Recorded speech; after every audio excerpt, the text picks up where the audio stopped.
አክብሮታይ ሰላምታችን በያላችሁበት ይድረስ። የተወደዳችሁ የኢትዮ ፎረም ቤተሰቦች እነሆ የዕለቱን ዘገባዎቻችንን ከዚህ እንደሚከተለው ወደ እናንተ ማድረስ ጀመርን።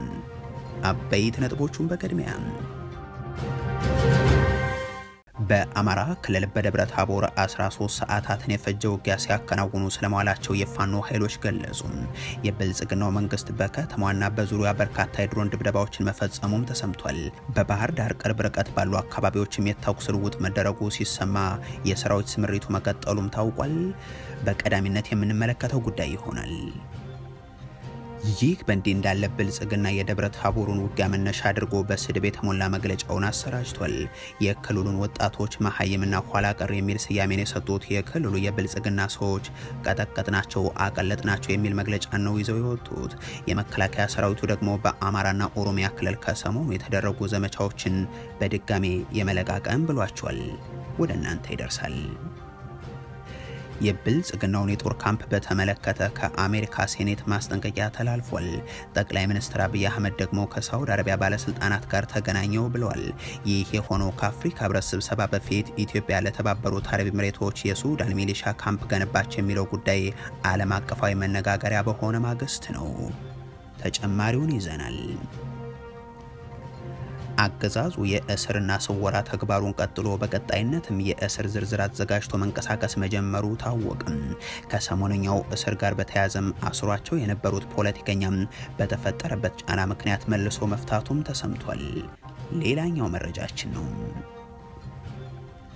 ፕሬዚደንት ዶናልድ ትራምፕ ኢራን ስምምነት ላይ ካልደረሰች በጣም ከባድ እርምጃ ይጠብቃታል ሲሉ አስጠነቀቁም። ኢራን በበኩሏ ከአሜሪካ ጋር ስትደራደር ከልክ ያለፈ ጥያቄን እንደማትቀበል ገልጻለች። የተወደዳችሁ የኢትዮ ፎረም ቤተሰቦች አብራችሁን ስትቆዩ እነዚህን እና ሌሎችንም መረጃዎችን ታደምጣላችሁ። ሰናይ ቆይታ ይሆንላችሁ።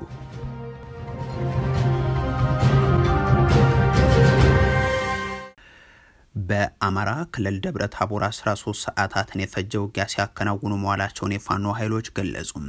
የብልጽግናው መንግስት በከተማዋና በዙሪያ በርካታ የድሮን ድብደባዎችን መፈጸሙም ተነግሯል። በባህር ዳር አቅራቢያ ባሉ ቦታዎች ደግሞ የተኩስ ልውውጥ ስለመከናወኑና የሰራዊት ስምሪቱም ስለመቀጠሉም ተገልጿል። አሁንም ከተለያዩ የሀገሪቱ አካባቢዎች ወደ ሰሜን ኢትዮጵያ የሚደረገው የጦር መሳሪያና ወታደር የማጓጓዝ ተግባር በቀጠለበት በዚህ ወቅት ከሰሞኑ የመከላከያ ሰራዊቱ ካከናወናቸው ተግባራት ውስጥ አንዱ የአማራ ክልል የብልጽግና ሹማምንት እንደ ኳስ የሚነጥረው ጽንፈኛን አስተንፍሰኗል፣ ደቡብ ጎንደርን አጽድተናል ያሉበትን ሪፖርትን ተከትሎ ከዞኑ ለቆ የወጣበት ነው። የፋኖ ኃይሎች በዞኑ አብዛኛዎቹን አካባቢዎችን ተቆጣጥረው ከተሞችን ጭምር ወደ ማስተዳደርና ህዝባዊ ውይይቶችን እስከ መጥራት የደረሱበትም ሁነትም ነው የተከተለው።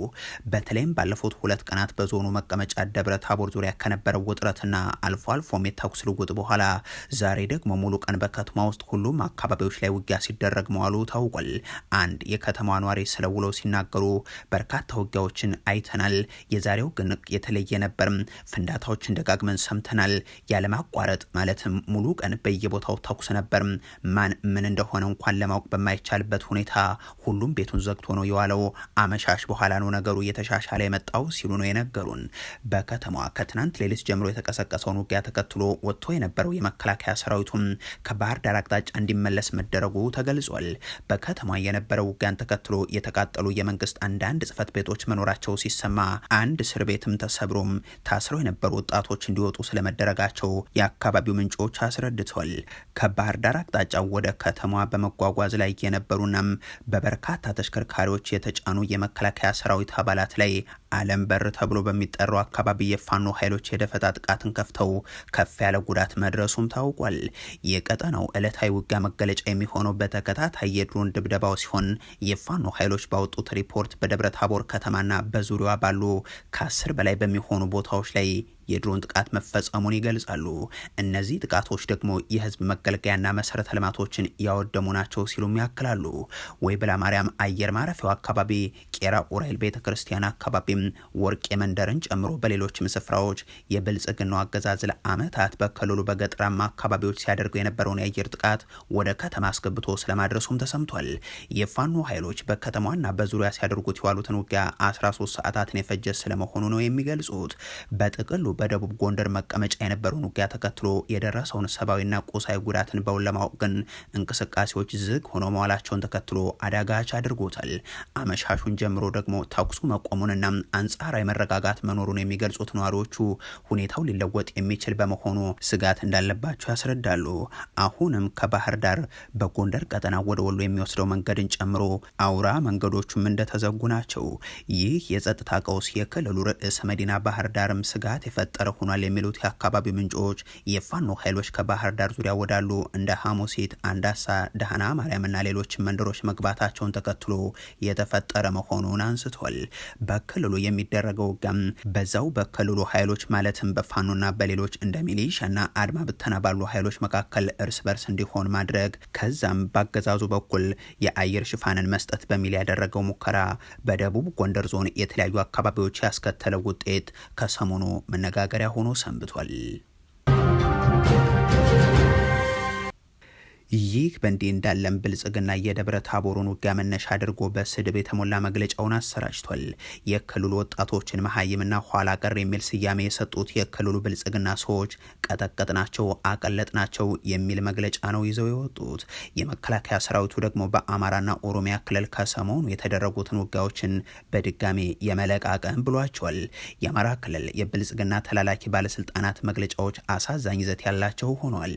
የአማራ ህዝብን በሙሉ ተላላኪ ብለው ፈርጀው ለመናገር ወደ ኋላ ያሉ አይደሉምና የሚያቀርቡት አሁናዊ ማብራሪያ እንግዳ ባይሆንም ቅሉ ለክልሉ ቀውስ ሁነኛ መፍትሄ ከመፈለግ ይልቅ ወጣቶችን ማንቋሸሽ ላይም ተጠምደዋል። ጫካ የወጡ እነዚህ ወጣቶች ቢያንስ ለክብራቸው የሚመጥን ድርድር እንኳን ተደርጎ የክልሉ ቀውስ መፍትሄ እንዲመጣም በ4 ኪሎ ላኪዎቻቸው ላይ ተጽዕኖን ከማሳደር ይልቅ ያለቆቻቸውን ስድቦች ተቀብለው ሲያስተጋቡም ነው የሚስተዋሉት።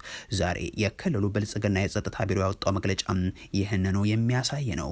ጠቅላይ ሚኒስትሩ ከጥቂት ቀናት በፊት የእጅ መስጠት ፋሽን አመጣንባቸው ብለው ሲሳለቁ፣ ከጥቂት ወራት በፊት ደግሞ በአማራ ክልል መሳሪያ ያነሱ ወጣቶችን የድንቁርና ጌቶችና ኋላ ቀሮች በማለትም ሲያናንቁ ተሰምተው ነበር። ኦሮሚያ በአማራ በጣም ብዙ ሰው እየተመለሰ ነው። መመለስ እኮ ፋሽን ነው።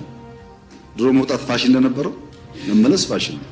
በየከባቢው የምንዋጋቸው ሰዎች የድንቁርና ጌቶች ናቸው። ምንዋጋው ከድንቁርና ጌቶች ጋር። እነዚህ ሰዎች አትማሩ፣ አትታከሙ፣ አትረሱ የሚሉ ናቸው። የጅብ ቆዳ እጃቸው ላይ አስረው ጥይት አይመታንም ብሎ የሚታገሉ ሰዎች ትምህርት ምን ያደርግላቸዋል? ዛሬም የክልሉ ብልጽግና ይህንን ተከትሎ ኋላ ቀሩና መሀይሙ ቡድን ከፍተኛ የማንነት ቀውስ ያጋጠመው የፋኖ ኃይል ጋር በደብረ ታቦር ስንዋጋዋል ብሏል። ጽንፈኛው ኃይል በሌሎች የክልሉ አካባቢዎች እንዳደረገው ደብረ ታቦር ከተማ ላይ ተመሳሳይ ድርጊት ለመፈጸም ዘው ብሎ ገብቶ መውጫቶ ከዛው እንደ ቅቤ ቀልጦ ቀርቷል። በአሁኑ ሰዓት በርካታ አስከሬንና ቁስለኛ እየጎተተ መፈርጠጥ ጀምሯል ይላል የክልሉ የብልጽግና ሰዎች ያሰፈሩት መግለጫ። ወያኔና ሻቢያን ለማስደሰት የሚሰራ የወጣት ስብስብ ነው የሚለው መግለጫቸው ጽንፈኛው ተቀጠቀጠ፣ ደብረ ታቦር ውስጥ ተወቀጠ የሚሉ ቃላትን ተጠቅሞ አሳዛኝ ሀተታውን ያቀርባል። ጽንፈኛው ሸለቆ ውስጥ ተደብቋል፣ አብቅቶለታል፣ እጅ ሰጥቷል ሲሉ የነበሩ የክልሉ ብልጽግና ሰዎች ናቸው። እንግዲህ አሁን የዞን ዋና ከተማ በሆነችው ደብረ ታቦር ከተማ ውስጥ ስንዋጋዋል የሚሉት እነዚህ የብልጽግና ባለስልጣናትን በተመለከተ ብርጋዴር ጀነራል ተፈራ ማሞ የክልሉ የእርስ በርስ ጦርነት ከመቀስቀሱ አስቀድሞ እንዲህ ይገልጿቸው ነበር። ዋነኛው የገደሉት የአማራ ብልጽግና የሚባሉ እነዚህ ትርፍ አንጀት የሆኑ ሰዎች ናቸው። አብዛኞቹ ይገርማል። ይሄ ነዋይ ፈላጊ ከጊዜ በኋላ መጥቶ የተሰገሰገ ነው። ታሪካቸውን ስታዩ በተለያየ ቦታ የነበሩ አጋጣሚውን ተጠቅመው ለነዋይ ሲል የመጣ ነው። ለነዋይ ሲል የተሰገሰገ ምን ጊዜም የቦታ ስራ ነው የሚሰራው። ይሄ እንዳለ ለሀገሪቱ ውድቀት ነው። ይህ በእንዲህ እንዳለ የመከላከያ ሰራዊቱ የዛሬውን የጎንደር ቀጠናን ውጊያን በተመለከተ ያለው ነገር ባይኖርም የመለቃቀም ዘመቻ ላይ ነኝ ሲል ግን ገልጿል። ይህም ጽንፈኛውና ሽብርተኛው ካላቸው ፋኖና ኦላ ጋር በሰሜን ሸዋ ዞን ያከናወነውን ውጊያ የተመለከተ ነው። በኦሮሚያና አማራ ክልሎች አዋሳኝ በሆነችው ደራ ወረዳ ውስጥ በሚገኙ የተለያዩ ስፍራዎች ላይ የጽንፈኛውና የአሸባሪ ቡድኖች ከተደበቁበት በመለቃቀም የተሳካ ኦፕሬሽን አካሄድ ይላል መግለጫው። በዚህም 3 የስልጠና ካምፖች እንደመሰስኩ በርካታ የጦር መሳሪያም ተቀበልኩ ብለዋል። መከላከያው የሰራዊቱ የዛሬው መግለጫ ፋኖና ሸኔ ላይ አደረኩት የሚለውን ዘመቻ የለቀማ ሲል ይጠራዋል። ይህ ደግሞ ከ2 ዓመት 6 ወራት በፊትም እንዲህ ይባል ነበርኮ የሚል ጥያቄን ያስነሳል። አሁን አማራ ክልል በ10% ነው የተዋጋው። አማራ ክልል ሰሞኑን የተፈጠረውንና ሸኔ ቀደም ብሎ የፈጠረውን ችግር የማስተካከል ስራ ነው እየሰራን ያለነው። ሁለቱም ስራ ደግሞ በጣም ጥሩ ሄዷል። ስጋት ወደማይሆን ደረጃ ወርዷል።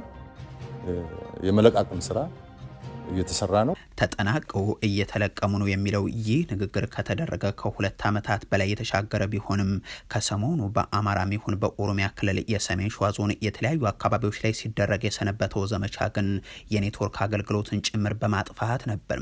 ይህ ዘመቻ ታዲያ በተለይም በኦሮሚያ ክልል ሰሜን ሸዋ ዞን ሂደቡ አቦቴም፣ ደራና ሰላሌ ባሉ ቀጠናዎች የአየር ጥቃቶችን በማድረስ የህዝብ መገልገያ ተቋማትና መሰረተ ልማቶችንም በማውደም ስለመሆኑ የተሰራጩ መረጃዎች ያመለክታሉ። የብልጽግናው የጦር ካምፕ ከአሜሪካ ሴኔት ማስጠንቀቂያ ተላልፎበታል። ጠቅላይ ሚኒስትር አብይ አህመድ ደግሞ ከሳውዲ አረቢያ ባለስልጣናት ጋር ተገናኘው ብለዋል። ይህ የሆነው ከአፍሪካ ህብረት ስብሰባ በፊት ኢትዮጵያ ለተባበሩት አረብ ኤሚሬቶች የሱዳን ሚሊሻ ካምፕ ገነባች የሚለው ጉዳይ ዓለም አቀፋዊ መነጋገሪያ በሆነ ማግስት ነው። የአፍሪካ ህብረት መቀመጫ አዲስ አበባ የህብረቱ የመሪዎችን ስብሰባ የምታስተናግድ ሲሆን በአንድ ቦታም ከበርካታ የአፍሪካ ሀገራት መሪዎች ጋር ተገናኝቶ የመምከር እድል የሚፈጥርላቸው አጋጣሚ እንደሆነ በማለምም የሌላው ዓለም ከፍተኛ ባለስልጣናትም እንደሚታደሙ የሚታወቅ ነው። ሳውዲ አረቢያም ይህንኑ ያደረገች ሲሆን የውጭ ጉዳይ ሚኒስትሯን ወደ አዲስ አበባ ልካለች። በቀጠናው ወቅታዊ ሁኔታዎች ከተባበሩት አረብ ኤሚሬቶች ጋር ያላት ግንኙነትም የሚታወቅ ሲሆን አብይ አህመድ በአቡዳቢ ትዕዛዝ የሱዳኑን ጦርነት ለማስፋት የሚረዳ ካምፕን ከህዳሴው ግድብ ቅርብ ርቀት ገነቡ የሚለው ጉዳይ ዓለም አቀፋዊ አጀንዳ በሆነበት በዚህ ወቅት የሳውዲ አረቢያ የውጭ ጉዳይ ሚኒስትር ልዑል ፋይሰል ቢን ፋርሃን አልሳውዲን አነጋገርኩ ብለዋል። ቀጠናዊ ጉዳዮችን ተነስተው ተወያየን ሲሉ የገለጹ ሲሆን ሳውዲ አረቢያ የተባበሩት አረብ ኤሚሬቶች የምስራቅ አፍሪካ ቅርንጫፍ የሚባልለት የአዲስ አበባውን አገዛዝ ልታቀርብለት የምትችለው ጥያቄ አሊያም ልታስተላልፍ የምትችለው ማስጠንቀቂያ ግን ተገማች ነው።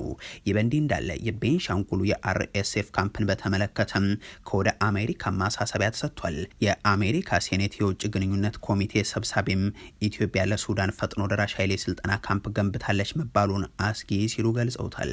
ሴናተር ሪሽ ባሰፈሩት መልእክትም በኢትዮጵያ ውስጥ በተባበሩት አረብ ኤሚሬቶች የሚደገፍና በዘር ማጥፋት ለተሰማራ የፈጥኖ ደራሽ ኃይል አርኤስኤፍ የሚያገለግል የማሰልጠኛ ማዕከል መኖሩ እንዲሁም በሶማሌላንድ በኩል አድርጎ በኢትዮጵያ የሚያቋርጥ የሎጂስቲክስ መስመር ሊኖር እንደሚችል የሚገልጹ ሪፖርቶች አሳሳቢ ናቸው ብለዋቸዋል።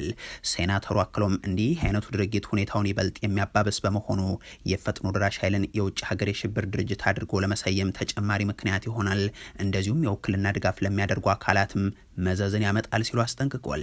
ሪሽ ይህንን ያሉት ሮይተርስ በቅርቡ ኢትዮጵያ በሱዳን ድንበር አቅራቢያ በሚገኘው በቤንሻንጉል ጉሙዝ ክልል የሱዳን የፈጥኖ ደራሽ ኃይል ታጣቂዎች የሚሰለጥኑበትን ካምፕ ገንብታለች ሲል የምርመራ ዘገባውን ማሰራጨቱን ተከትሎ ነው። ዘገባው የመንግስት ምንጮችን፣ የሳተላይት ምስሎችን፣ ዲፕሎማቶችና የደህንነት ባልደረቦችን ሌሎችን ማስረጃዎችን አጠናቅሮም ባወጣው የምርመራ ዘገባው ላይ ካምፑ የሚገኘው በኢትዮጵያ ህዳሴ ግድብ አቅራቢያም ከሱዳን ድንበር በ32 ኪሎ ሜትር ርቀት በቤንሻንጉል ጉሙዝ ክልል ውስጥ ስለመሆኑ መግለጹም የሚዘነጋ አይሆንም። አገዛዙ የእስርና ስወራ ተግባሩን ቀጥሎ በቀጣይነት የእስር ዝርዝር አዘጋጅቶ መንቀሳቀስ መጀመሩ ተነገረ። ከሰሞነኛው እስር ጋር በተያያዘም ያሰራቸውን ፖለቲከኛ በተፈጠረበት ጫና ሳቢያ መልሶ መፍታቱ ታውቋል።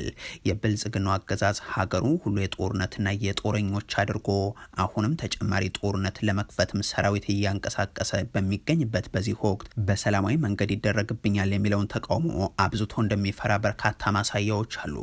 በቅርቡ የተጠናከሩት ከአዲስ አበባ ውጭ ያሉ የታጣቂዎች እንቅስቃሴዎችና ወታደራዊ ውጥረቱን ተከትሎም የከተማ ተቃውሞ ተነስቶ ይጣመሩብኛል የሚል ግምገማ ተይዟል የሚሉ አንድ የኢትዮ ፎረም ምንጭ ይህንን ተከትሎ በከተማ በእንዲህ ያለ ተግባር ሊሳተፉና ሊያስተባብሩ ይችላሉ በሚል የሰዎችን ዝርዝር በመለየት ጭምር የእስርና ክትትል ዘመቻዎች እየተካሄዱ ነው ብለዋል። ይህን የሚፈጽመው ደግሞ በፌደራል ፖሊስ በኩል ቢሆንም የአዲስ አበባ ፖሊስና የደህንነት ተቋሙ ጭምር በጋራ እንደሚሰሩና ይህም የጋራ የደህንነት ግብረ ኃይል ስምሪት በሚል እንደሚከናወንም አክለዋል።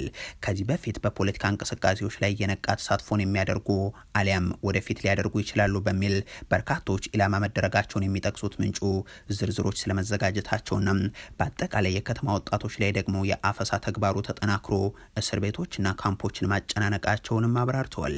ከአገዛዙ የእስርና አፈና ዜና ጋር በተያያዘ አስሯቸው የነበሩት ፖለቲከኛው የሺዋስ አሰፋን በተፈጠረበት ጫና ሳቢያ ከእስር እንደለቀቃቸው ታውቋል። በመጪው ምርጫ እንደሚሳተፍ የገለጸው ኢሃፓ እጩ ፖለቲከኛው ካደረጋቸው ፖለቲከኞች ውስጥ የቀድሞ የኢዜማ ሰው ትናንት ነበር የታሰሩት። የኢሃፓ ፕሬዝዳንት አብርሃም ሃይማኖት የሺዋስ የኢሃፓ እጩ ነው፣ እጩዎች ደግሞ ያለመከሰስ መብት አላቸው፣ ስርዓቱ ግን አምባገነን ስለሆነ አስሮት ነበር፣ ባደረግነው ከፍተኛ ክትትልና ጥረት በአሁኑ ሰዓት ከእስር ተለቋል ብሏል። ያለአግባብ ማሰራቸው ህገወጥ ነው። በትናንት ዕለት አስረው የአምባገነንነት ተግባራቸውን ፈጽመው ነበር፣ በዛሬው ዕለት ለቀውታል ያሉት ፕሬዝዳንቱም ይሄ ብቻ ግን በቂ አይደለም፣ ሌሎች እስረኞችን መለቀቅ አለባቸው፣ ጦርነቶች መቆም አለባቸው። እነዚህ ሁሉ ሲሆኑ ነው የምርጫ አስቻይ ሁኔታ አለ ልንል የምንችለው ሲሉም ነው ያከሉት። ሌሎች እስረኞች፣ ፖለቲከኞች፣ ጋዜጠኞችም እንዲለቀቁ ጥረት እያደረግን ነው። እነ ክርስቲያን ታደለም እነ ዮሐንስ ቦያለው በአጠቃላይ የፖለቲካ የማንነት እስረኞች ያለምንም ቅድመ ሁኔታ እንዲፈቱ አሁንም ጥሪያችንን እንቀጥላለንም ብሏል። የብልጽግናው ይህ መንገድ ሀገርን ለከፋ ጉዳት ይዳርጋል ሲሉ አስጠንቅቀው ስርዓቱ እውነተኛና ፍትሐዊ ምርጫን አደርጋለሁ ካለ ለምርጫው ቁርጠኝነትም ካለው ከእንዲህ ያለው አካሄድ መውጣት አለበት። እኛም ለምርጫው አስቻይ ሁኔታ ቅድመ ሁኔታዎችን አስቀምጠናል ሲሉም ለቲክቫህ ተናግረዋል። ዶናልድ ትራምፕ ኢራን በአፋጣኝ ከስምምነት ካልደረሰች እርምጃ እንወስዳለን ሲሉ አስጠንቅቀዋል። ኢራን በበኩሏ ከአሜሪካ ጋር ስትደራደር ከልክ ያለፈ ጥያቄን አልቀበልም ስትል ነው ያሳወቀችው። ባለፈው ሳምንት ኦማን ውስጥ በአሜሪካና በኢራን መካከል የተጀመረው ድርድር ቀጣይ ዙር ይካሄዳል ተብሎ እየተጠበቀ በሚገኝበት በዚህ ወቅት ዶናልድ ትራምፕ ደግሞ ማስጠንቀቂያ አሰራጭቷል። እስካሁን ቀጣዩ ዙር ድርድር መቼና የት እንደሚካሄድ ያልተገለጸ ሲሆን ትራምፕ ኢራን ከስምምነት ላይ ለመድረስ በጣሙን ትፈልጋለች በማለት በዲፕሎማቲክ መንገድ መፍትሄ ይገኛል የሚል ተስፋ እንዳላቸው አመልክቷል።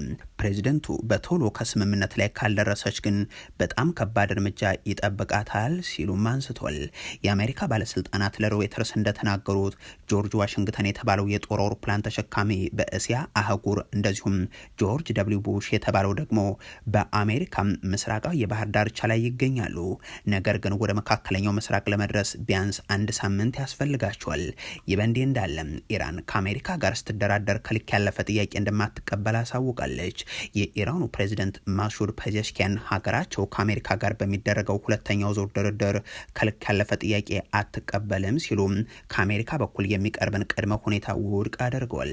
ፕሬዝዳንቱ በኢራን እስላማዊ አብዮት 47ኛ ዓመት በዓል ላይ ባደረጉት ንግግር ኢራን እያካሄደች ያለው የኒውክሌር መርሃ ግብር ለሰላማዊ አገልግሎት ብቻ እንደሆነ ለማጣራት እንደምትተባበር ገልጸው ነገር ግን ሀገራችን ኢራን የትኛውንም አይነት ከልክ ያለፈ ጥያቄን አትቀበልም ብለዋል። የኢራኑ ጠቅላይ መሪ አሊ ሆሚኒ አማካሪ ደግሞ የኢራን የሚሳኤል ግንባታ ተቋማት ለድርድር የማይቀርቡ ቀይ መስመሮች ናቸው ስለማለታቸው ተዘግቧል። የተወደዳችሁ የኢትዮ ፎረም ቤተሰቦች ለዛሬ ያሉን መረጃዎች ይህንን ይመስሉ ነበር። አበቃን። ቸር ያሰማን።